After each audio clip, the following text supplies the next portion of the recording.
안녕하세요. 경제 읽어주는 남자 김원석입니다. 반갑습니다. 키포인트 레스 조니 대표님과 계속 함께 합니다. 또 인사 한번 부탁드립니다. 네, 안녕하세요. 네. 메리츠 자산운용의 조니 대표입니다. 보통 이게 주말이나 거의 충분한 여유 시간이 없으실 것 같은데 너무 바쁘셔서 여유 시간이 있다면 어떤 취미나 이런 걸 즐기시나요? 저는 이제 영화 구경도 많이 가고요. 네네. 우리 와이프하고 많이 다녀요. 영화를 많이 보시고. 등산도 가고. 네. 등산 가시고. 그리고 또 책을 또 쓰고 있어요. 책을 또 계속 쓰시고. 주식에 관한 책을 쓰고 또 있는데. 쓰시고. 네, 그래서 그런 데로 주말에 시간을 많이 보내죠. 아주 이제 좋은 이 경제 사회를 만드는데 큰 역할을 하고 계신 우리 조니 대표님과 함께 하고 있는데요. 제가 이 책을 처음에 받아들고 들었던 그 첫 번째 장, 이게 부자 되지 못하는 이유입니다. 부자 되지 못하는 이유를 거의 7가지에 대해서 좀 나눠서 좀 말씀을 주셨는데요. 특히 우리 직장인 여러분들이라고 생각하시고, 아니면 이제 자영업을 운영하시거나 사업자도 마찬가지입니다. 어쨌든 범 직장인이라고 이렇게 보신다면 직장인들 컨셉에서 왜 부자 되지 못할까? 저도 그런 생각을 하고 있지만 저는 오늘 대표님께 한 수 배우는 입장에서 그런 걸 좀 질문 드리고 싶어요. 네. 첫 번째로 좀 지적하고 싶은 왜 부자 되지 못한다. 부자 되지 못하는 이유. 예. 그 금융 문맹이죠. 금융 문맹이다. 그 뭐냐면 그러니까 부자가 되려고 그러면 나 혼자서는 절대 부자가 안 돼요. 네. 왜냐면 내 육체는 한계가 있잖아요. 늙죠. 그다음에 잠을 자야 되죠. 네. 그러니까 내가 아무리 월급을 많이 받아도 부자 될 수 없어요. 그거는 아주 불가능한 거예요. 월급쟁이가 부자 되는 거는 0%예요. 월급쟁이가 부자 될 가능성은 거의 없다. 네. 근데 여기서 잠깐 한 가지만 확실히 하고 가고 싶어요. 여기서 이제 대표님이 말씀하시는 부자의 데피니션은 어떻게 됩니까? 그러니까 돈으로부터 독립. 돈으로부터 자유로운 사람. 네, 그렇죠. 그러면 예를 들면 어떤 수준이면 돈으로부터 자유로운? 예를 거죠. 사람마다 틀리죠. 사람마다 달리. 그렇죠. 근데 예를 들어서 내가 가장 쉽게 생각하면 올해 60이 됐어요. 은퇴를 했어요. 그러면 내가 100살까지 40년 살아야 되는데 내가 어느 정도 집도 있어야 되고, 또 여행도 해야 되고, 손주들 돈도 좀 줘야 되고, 또 아프면 병원도 가야 되고, 그만큼 충분한 돈이 있느냐? 아니면 그렇죠. 그러면 돈으로부터의 근심이 없는 수준. 그렇죠. 그 정도요? 근데 돈이 없으면 어떻게 되죠? 누구한테 빌려야 되거나 아쉬운 소리 해야 되거나 결정적인 건 뭐죠? 은퇴를 못 하죠.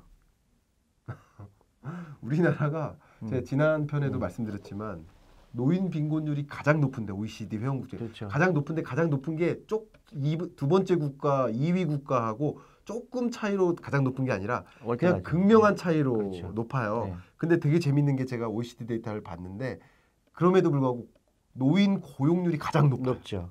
그러니까 늦게까지 일을 하는 거예요. 그럼에도 불구하고 그렇게 빈곤해. 왜냐하면 돈이 없기 때문에 취직을 하는데 그 취직이 그동안 자기가 해보던 게 아니에요. 예를 들어서 평생 회사원으로 살다가 이제 은퇴를 했는데 그동안 갖고 있던 기술이 돈 버는 거랑 관계가 없기 때문에 한 번도 안 해본 거 하죠. 이렇게 택시를 운전하거나 아니면 아파트 경비원을 하거나 그렇게 하다 보니까 그 취업률이 높을 수밖에 없는 거죠. 소위 말씀하시는 이제 정확히 말씀을 드리면 퇴직은 있지만 은퇴는 없는. 그렇죠. 그런 삶. 그러니까 평생 일을 열심히 했는데 나는 정말로 열심히 했다고 자부하는데 왜 은퇴한다면 나는 빈곤에서 벗어나지 못할까? 그게 결정적으로 돈이 일하게 하는 걸 한 번도 배워보지 않은 거예요. 자, 한번 포인트 잡아가겠습니다. 돈이 일하게 하는 방법에 대한 컨셉을 안 갖고 있는 소위 말하는 금융 문맹 때문이다. 이걸 말씀을 하시는 거네요. 그러니까 한국에서는 열심히 일하라는 거는 가르쳐요. 열심히 공부해라. 열심히 일하라는 거는 가르쳐요. 근데 돈이 일하게 해야 되는 거는 아무도 안 가르쳐요. 일본이 그랬어요. 그러니까 돈이 일하기 않는 데가 딱 두 군데죠. 부동산은 돈이 일하는 데가 아니에요. 두 번째 은행 예금도 돈이 일하는 데가 아니죠. 돈이 일하게 하는 거에 가장 효과적인 거는 기업에 투자하는 거죠. 그렇죠. 그게 주식이죠. 그래서 어렸을 때부터 그거를 깨달은 사람들은 돈으로부터 자유로울 수 있는 거고 어렸을 때부터 그걸 모르고 열심히 일하고 했는데 돈이 없는 이유가 잘못 돈을 썼고 네. 또 잘못 투자를 했고 투자라는 걸 생각을 못했고 그 두 가지가 엮여서 모든 사람들이 가난하게 되는 거죠. 그 중에 제가 아까 저번에 얘기했듯이 사교육비가 가장 잘못된 쓰인 돈의 전형적인 거죠. 그렇죠. 네. 그 돈이 아이를 위해서 일을 했어야 되는데 예. 어떻게 됐죠? 땅에다 버려버렸죠. 한 달에 100만 원씩을. 한 달에 100만 원씩 써서 네. 공부를 잘하게는 만들었으나 그렇지도 못했어요. 그렇죠. 애를 괴롭히는 데 썼죠. 그러면 죄송하고 그러니까 어쨌든 공부를 잘하게 만들었을지라도 부자가 되는 건 또 다른 얘기니까. 또 다른 얘기고 네. 돈 버는 거하고는 전혀 관계가 그럼 쓸데없는데 돈을 써 온 건데 네. 여기 이게 아니라 지금은 주식에 투자하는 거를 가져가야 된다. 100배에 유리하죠. 그 네. 아이가 사교육비를 그 아이의 펀드나 주식으로 투자했는데 네. 그 아이가 30살 되면 예. 그 돈이 굉장히 크게 불어져 있잖아요. 네. 그럼 그 아이는 취직 걱정할 필요 없죠. 창업을 하겠죠. 네. 그래서 아이들을 해방시켜라 이거예요. 네네. 그러면 애도 나요. 애가 행복할까요? 안 행복할까요? 당연히. 행복하잖아요. 네, 당연히. 그러면 그 아이가 결혼도 하고 싶고 애도 낳고 싶고 하잖아요. 자기도 네. 즐거웠기 때문에 네. 내가 애들 낳아도 즐거울 거라고 생각하는데 자기가 청소년 시절에 아주 해피하지 않았기 때문에 결혼하기도 쉽지도 않고 네. 애도 낳고 싶지 않은 게 이게 뭐라 그럴까요? 악순환이에요. 너무너무 이해가 안 가요. 한국 사회가. 왜 아이를 괴롭히는 데 돈을 쓸까? 야, 정말 중요한 말씀 하셨네요. 네. 근데 제가 이런 얘기하면 사람들이 다 그래요. 아이 당신은 한국을 몰라서 그래. 모르는 게 아니에요. 예. 그게 전염병인 거예요. 금융 문명은 전염병이에요. 옆집에서 하니까 옆집 따라하면 괜찮을 거라고 착각을 하는 거예요. 옆집 아이가 공부 잘하니까 우리 아이도 공부 잘해야 된다는 생각을 하는데 그러니까 거기다 돈을 다 써버리는 거예요. 그래서 공부를 잘했으면 어떻게 되죠? 돈 버는 데가 아니에요. 심지어 빚내서 교육을 시키죠. 대부분 그렇죠. 그걸 이제 에듀포라고 하는데. 그렇죠. 최악의 그런 금융이죠. 네. 최악의 금융이네. 최악의 금융이죠. 그리고 그 아이가 예를 들어서 네. 우리 학원비를 냈는데 100만 원을 냈는데 예. 그 아이가 성적이 안 올라가면 학원에서 돈 덜어 주나요? 안 주죠. 그 얘기는 뭐냐면 네. 그 리턴이라고 그러죠. 네. 인베스트먼트 리턴이라고 예, 그러죠. 예. 내가 100을 투자했는데 내가 얼마큼 회수를 하느냐. 예. 빵이잖아요. 예. 그러니까 매달 100만 원씩 땅에다 돈을 버리고 있는 거예요. 예. 너무너무 끔찍한 거예요. 끔찍한 거죠. 끔찍한 거예요. 예. 예. 근데 그게 6살 때부터 하면은 만약에 12년, 13년을 갖다가 100만 원씩 그냥 땅에다 갖다 버리는데 그 아이는 행복하게 자랐을까요? 행복하게 안 자랐을까요? 행복하게 자라지 않았죠. 학원에서 평생 그 옆집 애를 이겨라고 배웠는데 걔가 대학교 졸업하고 나왔을 때 그 사회에 도움이 되는 인재가 될까요? 도움이 안 되는 인재가 될까요? 도움이 안 되죠. 평생 남을 쓰러뜨리라고 배웠는데 너무너무 화가 나는 거예요. 이런 거 보면 정말 왜 우리 사회는 아이들을 괴롭히는 데 돈을 쓸까? 한국밖에 없어 이런 나라가.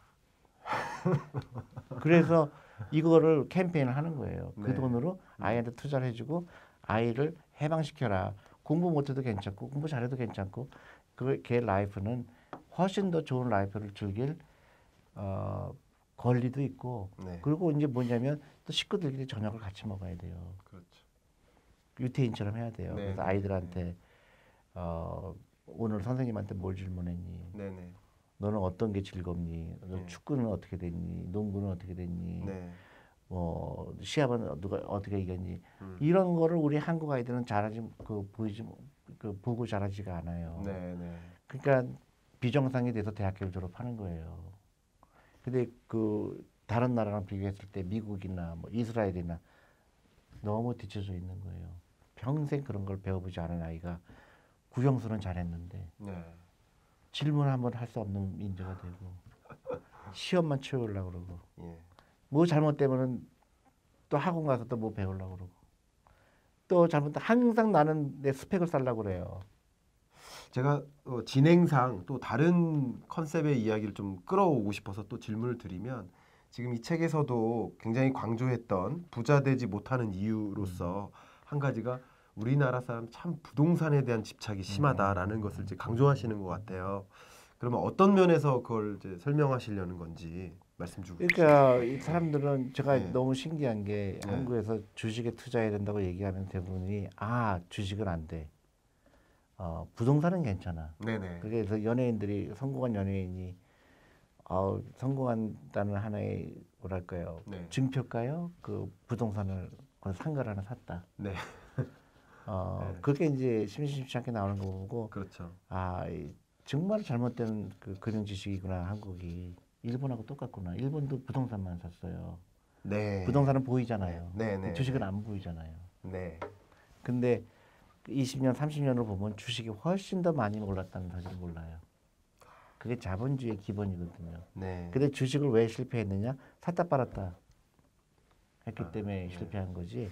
부동산이 그리고 앞으로는 일본도 마찬가지고 인구의 변화가 생기잖아요. 노령화가 생기고 네. 이제 인구도 이제 늘어나는 게 아니라 오히려 줄어들고 있기 때문에 네. 부동산은 전망이 좋을 수가 없죠. 네. 그러니까 지금 한국의 가장 심각한 문제가 80%의 자산이 대부분 부동산에 들어가 있거든요. 네. 이거 시급한 문제예요. 음.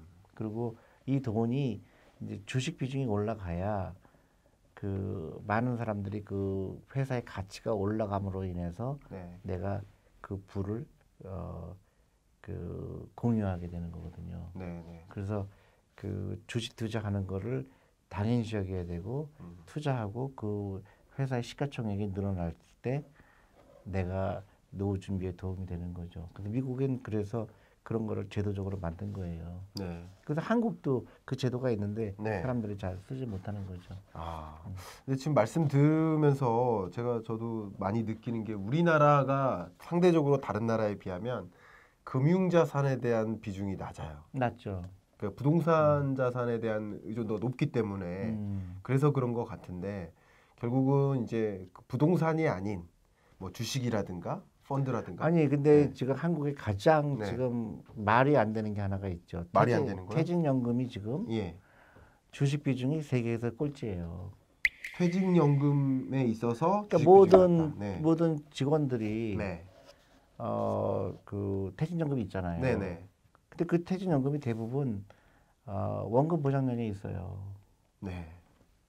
그런데 내가 앞으로 은퇴하려면 30년 남았는데 네. 그게 대부분의 자산이 주식에 투자가 돼야지.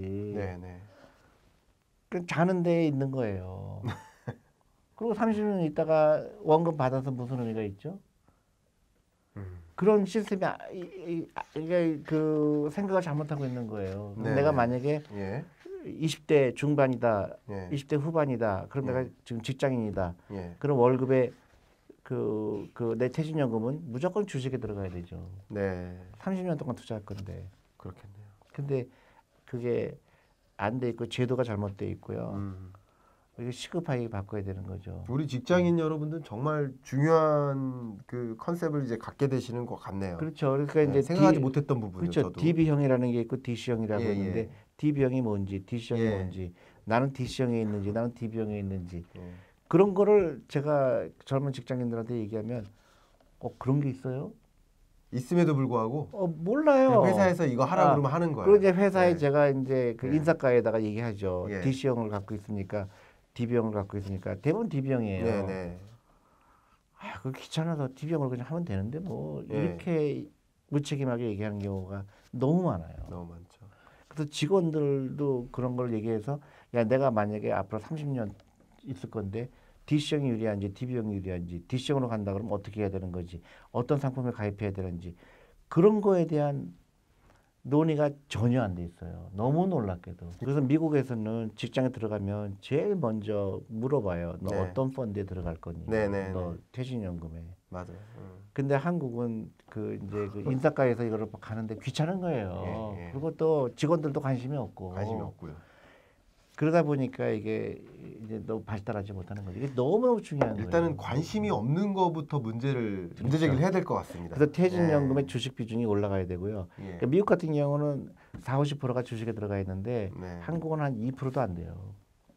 그러니까 그것부터 해결을 해야 되고 일본만 해도 10%가 넘는데 한국만 유일하게 전 세계에서 꼴찌예요.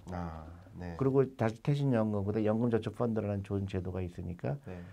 그런 거를 반드시 해야 되고 지금부터 이제 라이프 스타일도 바꿔야 되고 내가 월급쟁이로서 네. 주식 투자하지 않고 노후 준비하는 거는 불가능하다는 거를 인식을 해야 되죠. 네. 왜 우리는 부자가 되지 않는가? 특히 직장인 여러분들 입장에서 이런 큰 그림을 갖고 또 유념하시면서 직장 생활 하시기를. 네, 제가 마지막으로 말씀드리는 네네. 거는 내가 어떤 직장을 갖고 있건 어떤 월급이 얼마건 상관없어요. 네. 다 부자 될 수 있어요. 네. 그러니까 그 하루라도 빨리 네. 내 퇴직연금이 뭔지 네. 어떻게 돼 있는지 그 다음에 연금저축펀드를 내가 가입하고 있는지 네. 네. 그래서 그것부터 시작을 하면 네. 그 다음에 잘못된 라이프 스타일 만약에 자녀가 있다 그러면 자녀의 사교육비를 얼마큼 쓰고 있는지 그거 끊어야 되고요. 네. 자동차도 반드시 필요하지 않다면 그 돈으로 투자로 시작해야 되고 그럼 저는 어떤 직업을 갖고 있건 부자가 될 수 있다고 생각합니다. 너무 명쾌한 정리까지 또 해주셔서 대단히 감사하고요. 오늘 이번 시간 KPC는 여기서 마무리하도록 하겠습니다. 감사합니다. 네, 감사합니다. 감사합니다.